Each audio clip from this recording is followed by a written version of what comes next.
Welcome student. তোমাদের মনে আছে আমরা আলোচনা করছিলাম কি ক্রিস্টাল ফিল্ড তত্ত্ব। এর আগে আমরা আলোচনা করেছি অক্টাহেড্রাল যৌগের ক্ষেত্রে ক্রিস্টাল ফিল্ড তত্ত্ব। এখন আমরা দেখো টেট্রাহেড্রাল যৌগ অর্থাৎ চতুস্থলকীয় যৌগের ক্ষেত্রে বা চতুস্থলকীয় স্ববর্গীয় স্তরের ক্ষেত্রে আমরা ক্রিস্টাল ফিল্ড তত্ত্ব আলোচনা করব। ওখানে দেখো তোমাদের মনে আছে বেসিক পার্টটা কী ছিল, সবার ক্ষেত্রেই একই। প্রথমে কি ছিল, লিগ্যান্ডগুলো ঋণাত্মক আধানযুক্ত কণা, কেন্দ্রীয় পরমাণু ধনাত্মক আধানযুক্ত বা ধনাত্মক আধানযুক্ত কণার ন্যায় আচরণ করে। তাদের মধ্যে তোমার কি হয়, একটা কুলম্বীয় আকর্ষণ বল সৃষ্টি হয়, ফলে বন্ধন সম্পূর্ণরূপে আয়নিক। এই কুলম্বীয় আকর্ষণ বলের ফলে লিগ্যান্ডগুলো কি করে, পরমাণুর চারিপাশে ঘিরে থাকে, একটা ঋণাত্মক ক্ষেত্র সৃষ্টি করে, যেটা ছিল ক্রিস্টাল ফিল্ড। এই ক্রিস্টাল ফিল্ডের প্রভাবে ডি অরবিটালের সামগ্রিক শক্তি কিছুটা বৃদ্ধি ঘটে তার স্বাভাবিক শক্তি স্তর থেকে যে উচ্চ শক্তি স্তরে যায় সেটাকে আমরা বলছিলাম ব্যারি সেন্টার। এই ব্যারি সেন্টারের পরে লিগ্যান্ডগুলোর অ্যাক্সিস বরাবর আগমনের কারণে অরবিটালের সঙ্গে লিগ্যান্ডের ইন্টারাকশানের ফলে ডি অরবিটালের বিভাজন ঘটে। এখন দেখো ডি অরবিটালের বিভাজনে আমরা অক্টাহেড্রালের ক্ষেত্রে ডি অরবিটালের বিভাজনটা শিখে এসেছি। এবার আমরা দেখব টেট্রাহেড্রালের ক্ষেত্রে কীরূপ বিভাজন ঘটে। টেট্রাহেড্রালের ক্ষেত্রে কিন্তু ডি অরবিটালের বিভাজন অক্টাহেড্রালের তুলনায় আলাদা ঘটে। আলাদা কেন ঘটে? কারণ তার ক্ষেত্রে প্রকৃত গঠন। প্রাথমিক দেখো ব্যারি সেন্টার পর্যন্ত আলোচনাটা আমরা একবার রিমাইন্ড করলাম। সেই আলোচনাটা অক্টাহেড্রাল এবং টেট্রাহেড্রাল উভয়ের ক্ষেত্রেই একই। ব্যারি সেন্টারের পর থেকে পৃথক। তোমাদের মনে আছে আমি ব্যারি সেন্টারের পর থেকে শুরু করেছিলাম অক্টাহেড্রালের জন্য। তাহলে এখানে দেখো টেট্রাহেড্রালের ক্ষেত্রে আলোচনা করছি। তাহলে টেট্রাহেড্রালের ক্ষেত্রে কীরূপ হবে, টেট্রাহেড্রাল গঠনটা কীরকম? তোমরা জানো একটা চতুস্থলকীয়, যার কেন্দ্রে থাকে ধাতব পরমাণু এবং চতুস্থলকে চারটে শীর্ষবিন্দু বরাবর থাকে চারটে লিগ্যান্ড, অর্থাৎ একটা চতুস্থলক, তার কেন্দ্রে থাকবে ধাতব পরমাণু বা এমনি গঠন দিই।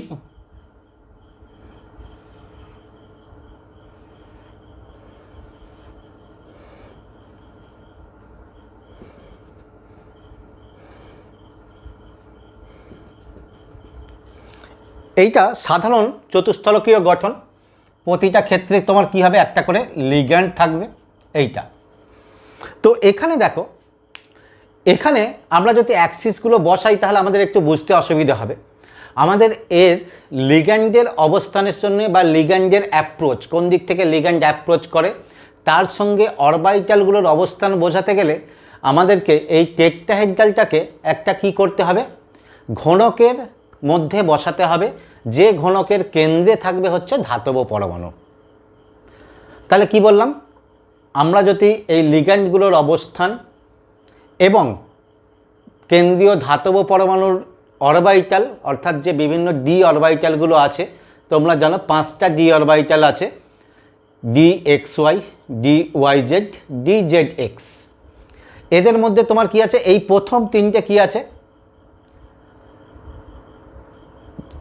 অক্ষ বরাবর নাই কেউ, কি আছে, অক্ষর মাঝ বরাবর আছে। আর d x square y square এবং ডি জেড স্কোয়ার এই দুটো আছে অক্ষ বরাবর। তাহলে এদের অবস্থান, লিগ্যান্ডের অবস্থান এবং অরবিটালের অবস্থান বোঝাতে গেলে আমাদেরকে কি করতে হবে বললাম, এই যৌগটাকে, চতুস্থলকীয় যৌগটাকে একটা ঘনকের মধ্যে স্থাপন করতে হবে, যার কেন্দ্রে থাকবে হচ্ছে কি ধাতব পরমাণু। দেখো আমরা যদি একটা ঘনক আঁকি,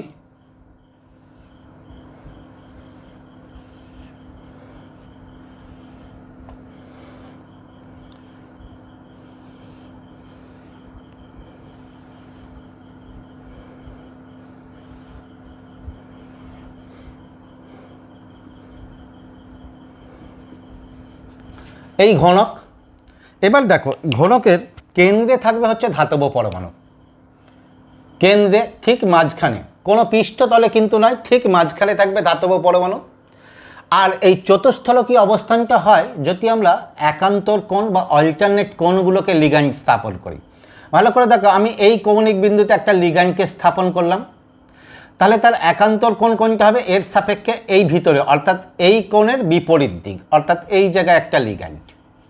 তাহলে এর ক্ষেত্রে দেখো এর একান্তর কোণ বিপরীত কোণ কোনটা হবে এইটা, এইটা একটা লিগ্যান্ড এই কৌণিক বিন্দু, এর ক্ষেত্রে একান্তর কোণটা হবে এই পজিশনটা, এই লিগ্যান্ড। তাহলে এই দেখো চারটে লিগ্যান্ডের অবস্থান দিয়েছি ধাতুর সাপেক্ষে।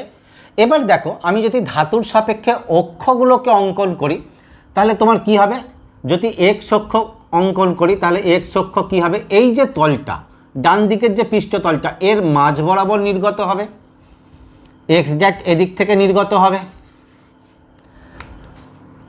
এটা এক্স অ্যাক্সিস হলো। এবার দেখো প্রথমে জেড অ্যাক্সিসের ক্ষেত্রে আসছি, জেড অ্যাক্সিস কী হবে উপরের দিকে থাকবে, তাহলে উপরের দিকে কী হবে, এই যে উপরের তলের মধ্যবিন্দু থেকে নির্গত হবে, এই নিচের দিকে তোমার কি হবে ওয়াই ড্যাশ, এই ওয়াই বলছি জেড। আর ওয়াইটা কি হবে দেখো, ওয়াইটা ঠিক বক্সের এই রকম থাকবে, অর্থাৎ এই পৃষ্ঠ থেকে একটা নির্গত হবে আর বিপরীত পৃষ্ঠ থেকে একটা নির্গত হবে, অর্থাৎ এই রূপ হবে,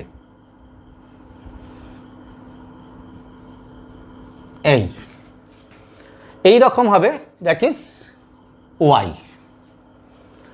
এবার দেখো এর ক্ষেত্রে যদি আমরা অরবাইটালগুলো দেখি তাহলে অরবাইটাল কি আছে, আমাদের দুটো আলাদা সেটের অরবাইটাল আছে, অর্থাৎ কি d x y, d y z, d z x.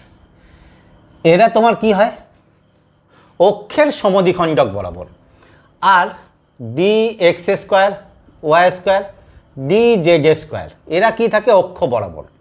তাহলে দেখো অক্ষ বরাবর যদি আমি দিই অরবাইটালগুলোকে, আমি যদি এক্স অক্ষটা দিয়ে দেখাচ্ছি তাহলে এক্স অক্ষ এইটা এই অক্ষ বরাবর, অর্থাৎ এই যে তোমার ডাম্বেল অর্থাৎ এই যে তোমার লোভ সেটা কি হবে বক্সের মধ্যে দিয়ে এসে এই পৃষ্ঠতলে, অর্থাৎ এই যে পৃষ্ঠতল তার মধ্যবিন্দুতে এসে স্পর্শ করবে, এইটা অক্ষ বরাবর, অর্থাৎ এদের সবগুলো এই রূপ হবে। কোনো বিভিন্ন যে তলগুলো আছে সেই তলের মধ্যবিন্দুতে স্পর্শ করবে। আর দেখো এরা যে আছে অক্ষের সমদ্বিখণ্ডক বরাবর, তারা তোমার কি অবস্থায় থাকবে, ধরো এইটা যদি বলি জেড এবং এক্স অক্ষের যেটা অন্তর্দ্বিখণ্ডক বরাবর, তা সেই লোভটা কোথায় থাকবে এই মধ্য দিয়ে গিয়ে এই কিনারাতে স্পর্শ করবে। ভালো করে খেয়াল করো, এই যে কিনারাটা আছে এই কিনারায় স্পর্শ করবে, এই ধারণাটাকে আগে ক্লিয়ার করো। তাহলে কি বললাম, অক্ষ বরাবরগুলো কি হবে তলের মধ্যবিন্দুতে এসে স্পর্শ করবে, আর অক্ষের সমদ্বিখণ্ডক বরাবর যেগুলো আছে সেগুলো তোমার কি হবে তোমার এই কিনারা বরাবর, অর্থাৎ এই কিনারার মধ্যবিন্দুতে এসে স্পর্শ করবে। এটাকে যদি দেখো তোমাদের একটা বক্স দিয়ে দেখাই তাহলে ভালো বুঝতে পারবে। ধরে নাও এই একটা বক্স, যদি এটা আয়তঘন, এর মাঝের একটা জায়গায় কি আছে ধাতু আছে, তার বিভিন্ন কৌণিক বিন্দুতে, অর্থাৎ এই বিন্দুতে যদি একটা লিগ্যান্ড থাকে তাহলে কি হবে এই বিন্দুতে একটা লিগ্যান্ড, অপর লিগ্যান্ড এখানে আর অপর লিগ্যান্ড এখানে। এক্স অক্ষটা খেয়াল করো, এক্স অক্ষটা কি হচ্ছে, এক্স অক্ষটা এই দিকে এই জায়গা দিয়ে নির্গত হচ্ছে এক্স অক্ষটা, ওয়াই অক্ষটা এই জায়গা দিয়ে নির্গত হচ্ছে, জেড অক্ষটা এই উপর দিয়ে নির্গত হচ্ছে। তাহলে এই জায়গা দিয়ে যদি এক্স অক্ষটা নির্গত হয় ভালো করে খেয়াল করো ঠিক মধ্যবিন্দুতে, তাহলে এক্স অক্ষ বরাবর লোভটা কি হবে ভিতর দিয়ে এসে এই তলের মধ্যবিন্দুতে তোমার কি হবে স্পর্শ করে থাকবে। আর যেটা দেখো ওয়াই আর জেড, অর্থাৎ এই এক্স আর জেড, অর্থাৎ এই এক্স আর এই জেড সেই যে তলে আছে, অর্থাৎ তোমার কি আছে that is D x Z যদি বলি, তার যে লোভ সেই লোভটা কি হবে এই বরাবর এসে ঠিক এই কিনারার মধ্যবিন্দু, অর্থাৎ এই জায়গাতে স্পর্শ করবে। তাহলে লোভ এবং লিগ্যান্ডগুলোর অবস্থান পরিষ্কার বোঝা গেছে, ঠিক আছে।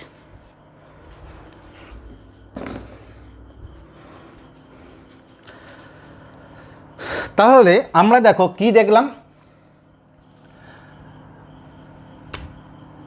এই দুটি অর্থাৎ এক্স স্কোয়ার ওয়াই স্কোয়ার কী আছে এই পৃষ্ঠতলে স্পর্শ করেছে, আর তোমার এই যে x y y z z এই কিনারাতে স্পর্শ করেছে, তাহলে এই রকম সব কিনারাতেই এদিকে একটা তোমার কী হবে, এই কিনারাতে স্পর্শ করবে।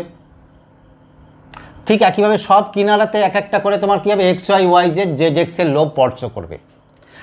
তাহলে এবার খেয়াল করো তো কোন অরবাইটালগুলো লিগ্যান্ডের অধিক নিকটবর্তী। যেগুলো তোমার কি আছে এই কিনারা বরাবর স্পর্শ করছে দেখো, সেই অরবাইটালগুলো লিগ্যান্ডের অধিক নিকটবর্তী, অর্থাৎ d x y y z z x. কিন্তু যেটা এই তলে স্পর্শ করছে সেটা লিগ্যান্ডের অপেক্ষাকৃত দূরে আছে এই অরবাইটালের তুলনায়। তাহলে এখান থেকে আমরা কি বলতে পারি যে d x y d y z ও ডি ডি জেড এক্স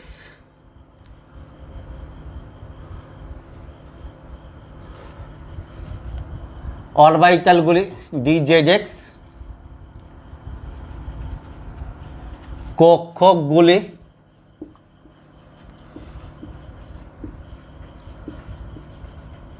লিগ্যান্ডের অধিক নিকটবর্তী হয়েছে, লিগ্যান্ডের অধিক নিকটবর্তী। তাহলে এরা দেখো লিগ্যান্ডের অধিক নিকটবর্তী হওয়ায় তাহলে বিকর্ষণ কাদের সঙ্গে বিকর্ষণ বেশি হবে, বলছে দেখো লিগ্যান্ডের সঙ্গে এই অরবাইটালগুলো অর্থাৎ d x y d y z ও ডি জেড এক্স এর বিকর্ষণ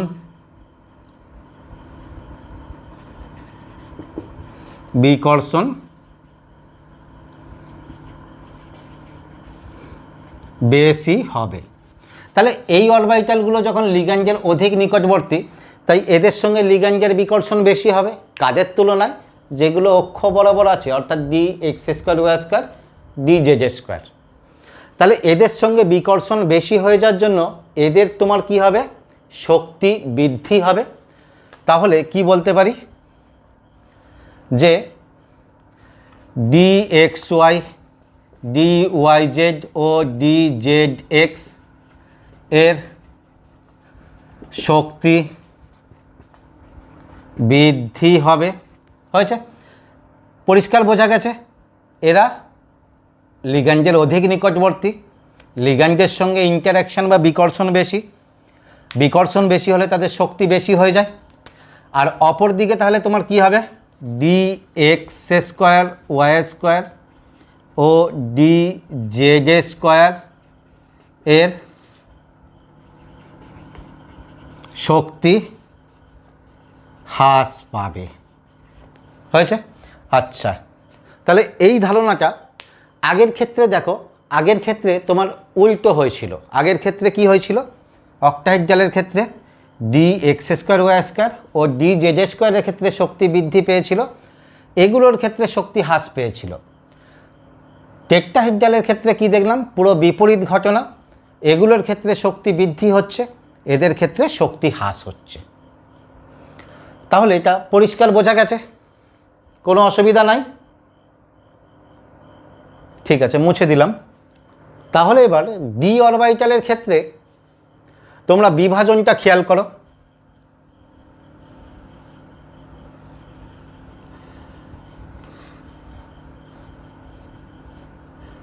ডি কক্ষক স্বাভাবিক সুস্থিত অবস্থা। এরপরে কি ছিল, ক্রিস্টাল ফিল্ডের কারণে এদের সামগ্রিক শক্তি বৃদ্ধি ঘটে। তাহলে সামগ্রিক শক্তি বৃদ্ধি ঘটে কার, ক্রিস্টাল ফিল্ডের কারণে সামগ্রিক শক্তি বৃদ্ধি ঘটেছে। এটাকে আমরা কি বলছিলাম, ব্যারি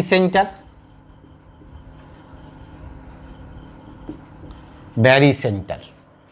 এবার কি দেখলাম, ব্যারি সেন্টারে আসার পরে ক্রিস্টাল ফিল্ড বিভাজন হচ্ছে। এক্ষেত্রে তাহলে কাদের ক্ষেত্রে শক্তি বৃদ্ধি হচ্ছে দেখলাম, d x y y z z x, অর্থাৎ শক্তির বৃদ্ধি ঘটছে কার, d x y, d x y, d y z, d z x. ঠিক সম পরিমাণ শক্তির হ্রাস ঘটবে কার ক্ষেত্রে?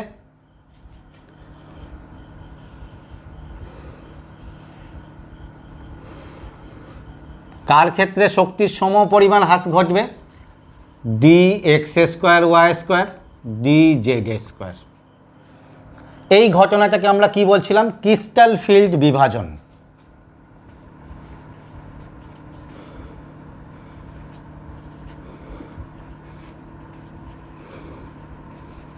ক্রিস্টাল ফিল্ড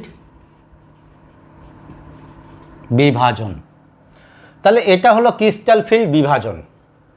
এবং এর ফলে দেখো ব্যারি সেন্টারের সাপেক্ষে এদের ক্ষেত্রে তোমার কি হবে? শক্তির পরিবর্তন ঘটবে। প্রথম কথা, এদের যে শক্তির পার্থক্য ঘটবে, এই শক্তির পার্থক্য এটাকে আমরা চিহ্নিত করছি কি? ডেল্টা টি। আগেরটা খেয়াল আছে, ডেল্টা নোট চিহ্নিত করেছিলাম, বলেছিলাম নোটটা প্রকৃতপক্ষে ও ফর অক্টাহেড্রাল, অর্থাৎ অক্টাহেড্রাল কমপ্লেক্সের ক্ষেত্রে। এটার ক্ষেত্রে দেখো delta T, T for tetrahedral. তাহলে এই বিভাজন, তাহলে এটাকে আমরা কি বলছি? ক্রিস্টাল ফিল্ড বিভাজন শক্তি।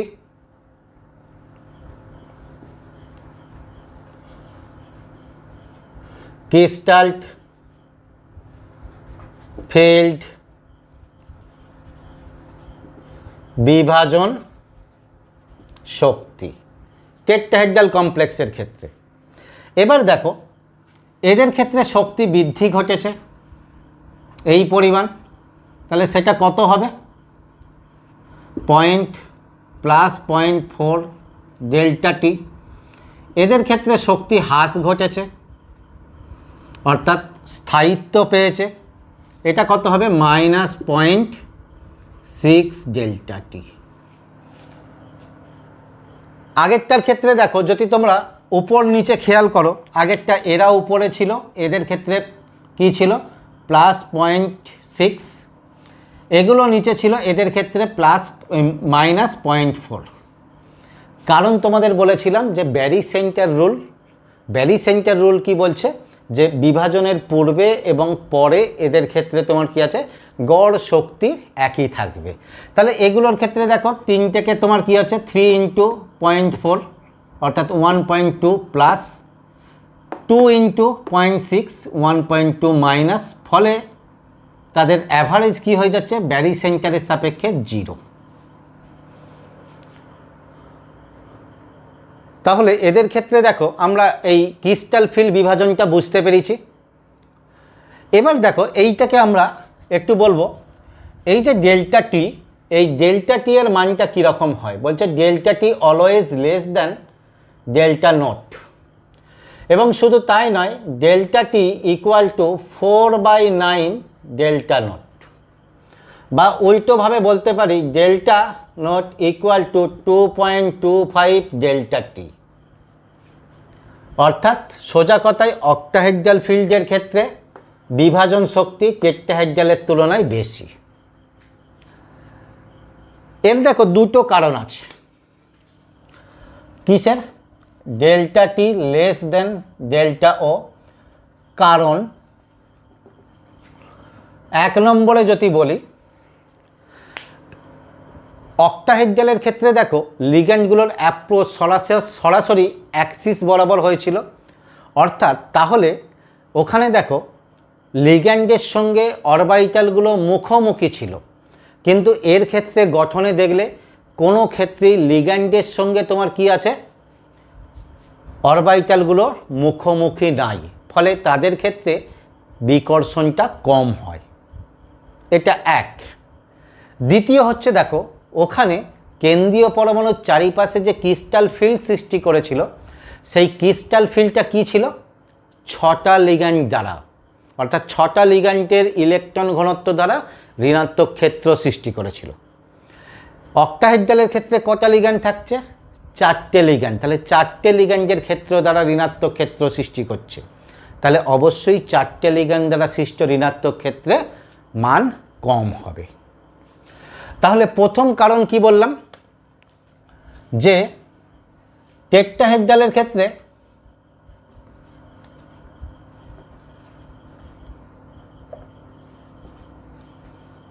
টেট্রাহেড্রাল বা টেট্রাহেড্রনের ক্ষেত্রে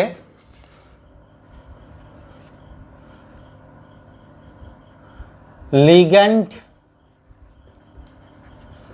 ও কক্ষক গোলের মধ্যে দূরত্ব থাকে। দূরত্ব বা লিগ্যান্ড ও কক্ষকগুলি বলে কি মুখোমুখি থাকে না।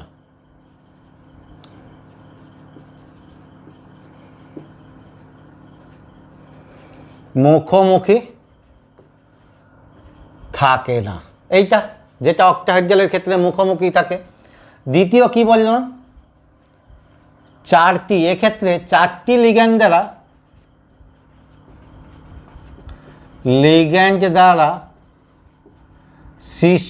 সৃষ্ট ক্রিস্টাল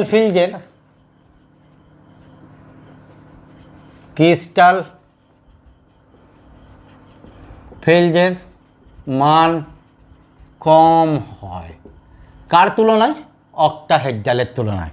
কারণ সেক্ষেত্রে কি হচ্ছে, 6টি লিগ্যান্ড দ্বারা ক্রিস্টাল ফিল্ড সৃষ্টি হচ্ছে।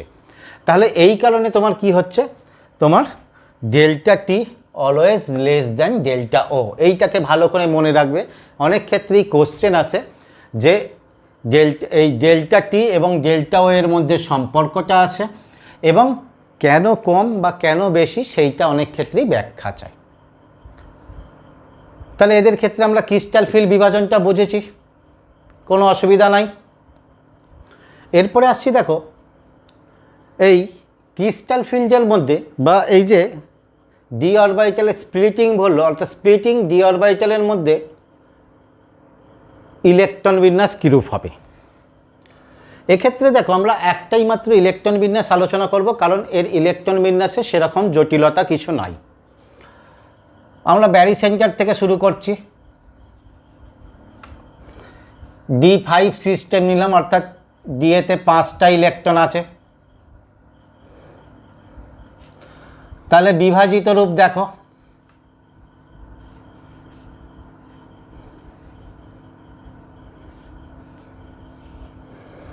এইটা। তাহলে এর ক্ষেত্রে দেখো, যদি আমরা ইলেকট্রন ফিল আপ করি সিঙ্গেলিভাবে, একটা দিলাম, 2টো হলো, একটা ভর্তি করছি, 5টা সিঙ্গেল হলো। অপর যদি বিভাজন আরেকটা করি, দেখো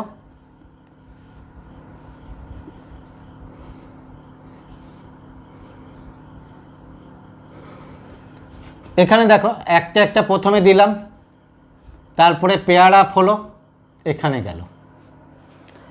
এইটা দেখো হাই স্পিন কমপ্লেক্স, অর্থাৎ অধিক সংখ্যক আনপেয়ার আছে।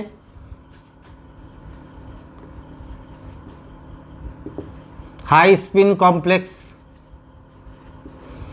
যেখানে কম সংখ্যক আনপেয়ার ইলেকট্রন আছে সেটা কি হচ্ছে, লো স্পিন কমপ্লেক্স।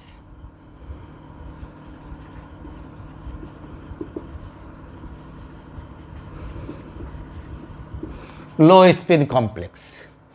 এখানে বলছে দেখো এদের ক্ষেত্রে তোমার কি হয়ে যাবে, এখানে এই হাই স্পিন কমপ্লেক্সটা স্টেবল হবে, অর্থাৎ এটা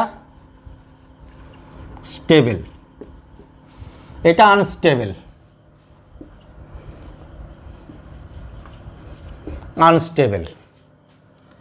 কেন? কারণস্বরূপ দেখো এখানে এই যে ক্রিস্টাল ফিল্ড বিভাজন, দ্যাট ইজ তোমার কি হচ্ছে ডেল্টা টি, এর তোমার কি হয় মান খুব কম। কার অপেক্ষা? পি অপেক্ষা। তোমাদের দেখো পিটাকে বলেছিলাম, পিটা কি এনার্জি ছিল, ইলেকট্রন পেয়ারিং এনার্জি। অর্থাৎ এখানে তোমার হয় কি, delta t less than P. Pairing energy তোমাদের মনে আছে, অর্থাৎ একটা ইলেকট্রন পেয়ার বা জোড়বদ্ধ হতে যে শক্তির প্রয়োজন সেটাকে আমরা বলেছিলাম পেয়ারিং এনার্জি। ফলে এখানে পেয়ারিং এনার্জির মানটা খুব বেশি হয়ে যাওয়ার জন্য এখানে অর্থাৎ এই স্প্লিটিং অরবিটালের মধ্যে ইলেকট্রন পেয়ার আপ ঘটবে না, কারণ ঘটলে তার ক্ষেত্রে ক্রিস্টাল ফিল্ড স্টেবিলাইজেশন এনার্জির মান অনেক কম হয়ে যায়। উপরন্তু এখানে দেখো পেয়ারিং না ঘটে যে ক্রিস্টাল ফিল্ড স্টেবিলাইজেশন এনার্জি হবে তার মানটা অপেক্ষাকৃত বেশি এবং এটা অধিক সুস্থিত হয়। আমরা যদি এর ক্ষেত্রে দেখো ক্রিস্টাল ফিল্ড স্টেবিলাইজেশন এনার্জি গণনা করি, ক্রিস্টাল ফিল্ড স্টেবিলাইজেশন এনার্জি কি হবে দেখো, ব্যারি সেন্টারের সাপেক্ষে এটা কত +0.6 ডেল্টা টি, এটা কত -0.4 ডেল্টা টি।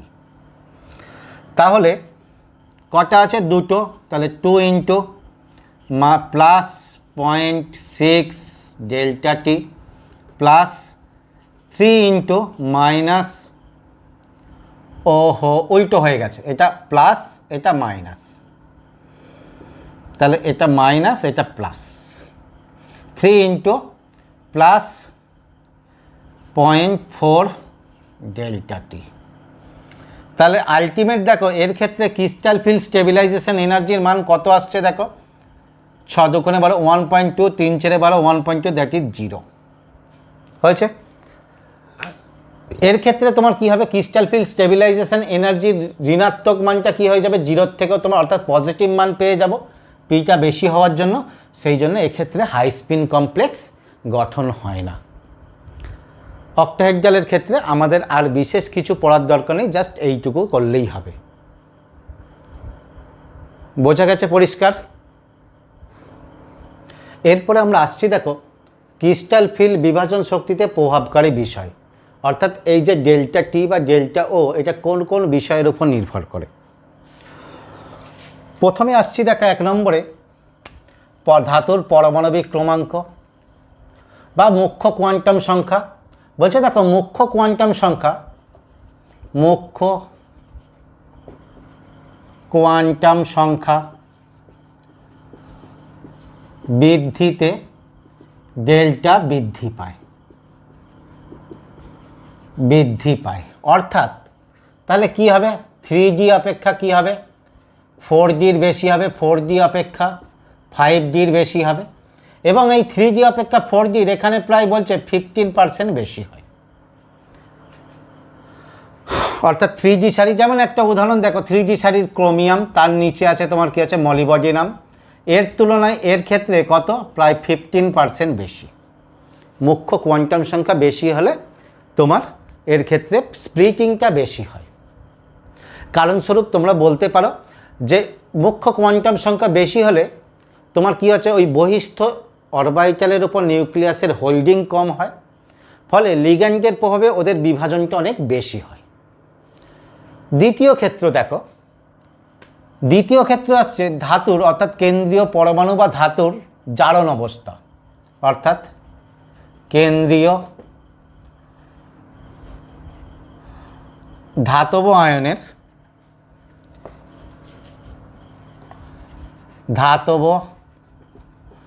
আয়নের জারণ অবস্থা। বলছে দেখো জারণ অবস্থা বেশি হলে ডেল্টা বেশি হয়, হয়েছে। যেমন ধরো কোবাল্ট 2+, কোবাল্ট 3+, তাহলে এর ক্ষেত্রে delta of cobalt 2+ and delta of cobalt 3+, তাহলে কোনটা বেশি হবে এইটা। কারণ দেখো জারণ অবস্থা বেশি হলে তোমার কি হয়, লিগ্যান্ডগুলো নিউক্লিয়াসের অধিক নিকটবর্তী হয়, তাহলে অধিক নিকটবর্তী হওয়ার জন্য ডি অরবিটালের সঙ্গে লিগ্যান্ডের ইন্টারঅ্যাকশন বা বিকর্ষণটা বেশি হয়, ফলে তাদের ক্ষেত্রে তোমার কি হচ্ছে বিভাজনটা অনেক বেশি হবে। 3 নম্বরে আসছি দেখো, 3 নম্বরে আসছি যৌগের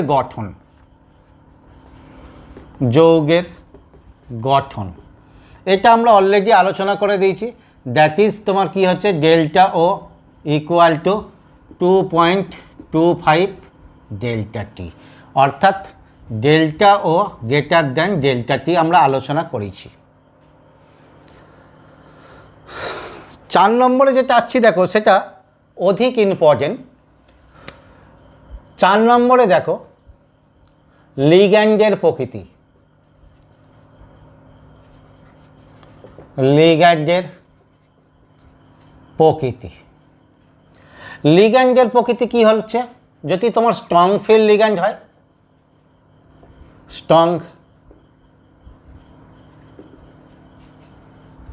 strong field ligand that is delta কি হবে, বেশি। সঙ্গে আর একটা দিয়ে দিচ্ছি, ডেল্টা বেশি হলেই তোমার কি হচ্ছে, তোমার কি কমপ্লেক্স হয়, লো স্পিন কমপ্লেক্স।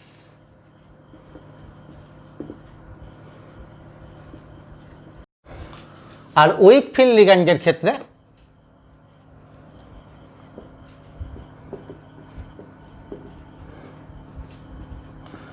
ডেল্টা কি হবে, কম, তাহলে এর ক্ষেত্রে কি হবে, হাই স্পিন কমপ্লেক্স।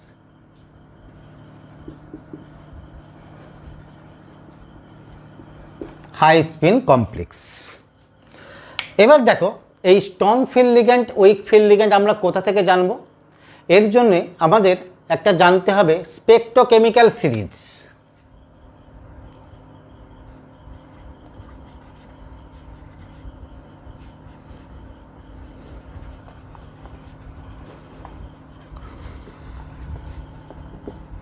স্পেকট্রোকেমিক্যাল সিরিজ,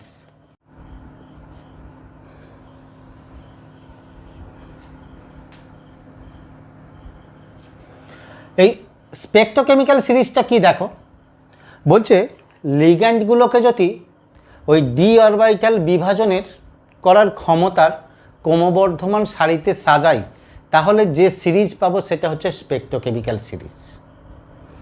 এখন এর সঙ্গে লিগ্যান্ডের বাহ্যিকভাবে আমরা দেখে কোনো কিছু বুঝতে পারবো না, অর্থাৎ যেটা কোনটা লো স্পিন বা কোনটা হাই স্পিন। এক্ষেত্রে দেখো পুরোপুরি পরীক্ষা দ্বারা নির্ণীত একটা সিরিজ, অর্থাৎ পরীক্ষা করে দেখা গেছে কোনটা হাই স্পিন তাকে হাই স্পিনের মধ্যে রাখা হয়েছে, যেটা লো স্পিন তাকে লো স্পিনের মধ্যে রাখা হয়েছে, এবং ক্রমবর্ধমান এই ক্ষমতা অনুযায়ী সাজিয়ে যে সারণী রচনা করা হয়েছে যেটা হচ্ছে স্পেকট্রোকেমিক্যাল সিরিজ। তাহলে কি হচ্ছে,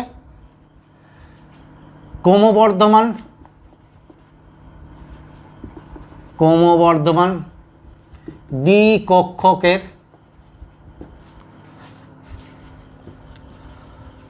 বিভাজনের ক্ষমতা অনুসারে সাজানো লিগ্যান্ডের সারণী হয়েছে। যেমন দেখো আয়োডিন মাইনাস, তারপরে হয় BR minus, S minus, SCN minus, chlorine minus, তারপরে তোমার হয় এন অর্থাৎ ও NO minus, N3 minus, fluorine minus, OH minus, জল, তারপরে ধরো methyl cyanide CN, methyl cyanide EDTA, ammonia, ethylene diamine, CN minus CO। এই যে ক্রমবর্ধমান সারি, এগুলো হচ্ছে তোমার কি আছে, স্পেকট্রোকেমিক্যাল শ্রেণী। এই সারণীটা তোমাদের মোটামুটি এই সারণী সম্পর্কে একটু ধারণা রাখতে হবে। তাহলে এই সারণীর যেটা উপরের দিকে আছে তাদের ক্ষেত্রে ডেল্টা বেশি হবে, যেটা নিচের দিকে আছে তাদের ক্ষেত্রে ডেল্টা কম হবে। তাহলে এই দেখো তোমাদের ক্রিস্টাল ফিল্ড তত্ত্ব কোঅর্ডিনেশন যৌগের ক্ষেত্রে আমাদের পড়ানো হলো। এরও দেখো এই ক্রিস্টাল ফিল্ড তত্ত্বের ক্ষেত্রে কিছু ড্রব্যাক বা কিছু সীমাবদ্ধতা আছে। কীরকম সীমাবদ্ধতা, যেটা দেখো আমরা এই স্পেকট্রোকেমিক্যাল সিরিজ থেকেই বলতে পারি। ভালো করে খেয়াল করো, লিগ্যান্ডগুলোকে কী রূপে কল্পনা করা হয়েছে, ঋণাত্মক আধানযুক্ত বিন্দু আধান। তাহলে ঋণাত্মক আধানযুক্ত বিন্দু আধান যদি হয় তাহলে অ্যানায়নগুলোর ক্ষেত্রে কি হবে, লিগ্যান্ডিক প্রপার্টি বেশি হবে এবং তারা ডি অরবিটালের বিভাজন বেশি করবে। কিন্তু সিরিজটা দেখো অ্যানায়নগুলোর ক্ষেত্রে তুলনামূলকভাবে কম আছে, অপেক্ষাকৃত পোষম অণুগুলোর ক্ষেত্রে বেশি। এইটা এই ক্রিস্টাল ফিল তত্ত্বের সঙ্গে এই ডি অরবিটালের বিভাজনের লিগ্যান্ডের চরিত্রের একটা গড়মিল। আরেকটা দেখো, এখানে আমরা সাধারণত প্রথমে আলোচনা করেছিলাম যে জটিল যৌগ গঠন করবে কোনটা, সন্ধিগত মৌল, যাদের ফাঁকা ডি অরবিটাল আছে, যারা লিগ্যান্ড থেকে লোন পেয়ার গ্রহণ করতে পারবে। আর তোমরা জানো লোন পেয়ার গ্রহণ করলেই তারা কি হবে, অসমযোজী বন্ধন গঠন করবে। কিন্তু এখানে ওইরূপ বন্ধন গঠনের কোনো আলোচনা নাই, এখানে সম্পূর্ণরূপে বন্ধন একটা আয়নীয় বন্ধন। তাহলে আয়নীয় বন্ধন যখন, তাহলে ডি অরবিটালের মৌলগুলোই কেন করছে, এইটার সম্পর্কে সুস্পষ্ট ব্যাখ্যা আমরা এখান থেকে পাই না। তাহলে তোমরা এই ক্রিস্টাল ফিল তত্ত্বটাকে খুব ভালো করে তৈরি করো। তোমাদের যদি কোনো জায়গাটা বুঝতে অসুবিধা হয় তাহলে সেটা আমাকে জানাবে।